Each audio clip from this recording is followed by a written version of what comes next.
Hi, I'm Courtney, and I like dinosaurs. The clade Pachycephalosauria includes some of the most unique, thick-headed lizards. The most famous dinosaur from this branch is, you guessed it, the Pachycephalosaurus.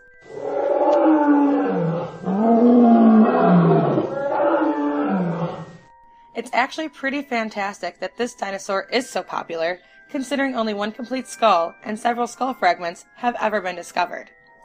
Pachycephalosaurus lived in the forests of North America during the Late Cretaceous, approximately 70 to 65 million years ago. They measured about 15 feet long and could weigh up to about 1,000 pounds. They were herbivores, noshing on soft plants, seeds, and berries. What really sets these dinosaurs apart from all the others is their distinctive skulls. Pachycephalosaurus skulls were dome-shaped with bony knobs and short bony spikes edged along the back.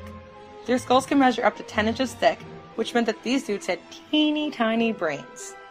It's debated whether or not these boneheads actually used their domes in head-to-head combat, as the bone inside the skulls was actually more spongy than dense. Their necks were also carried in an S or U-shaped curve, thus proving their vertebrae may have been too fragile to sustain direct headbutting.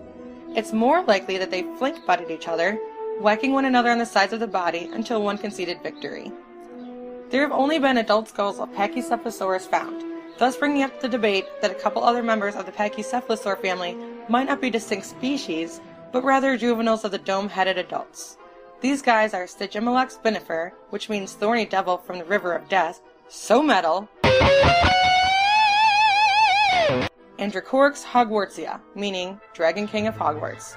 I am not even shitting you.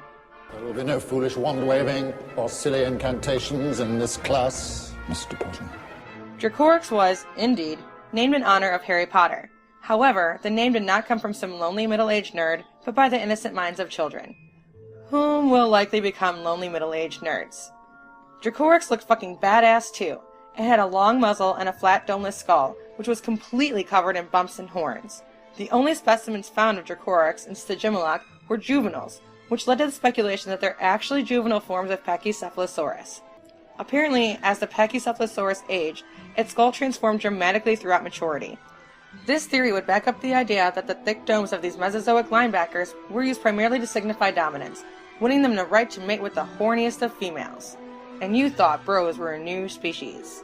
Hey, butthead, why does your face look like it's made out of stalactites?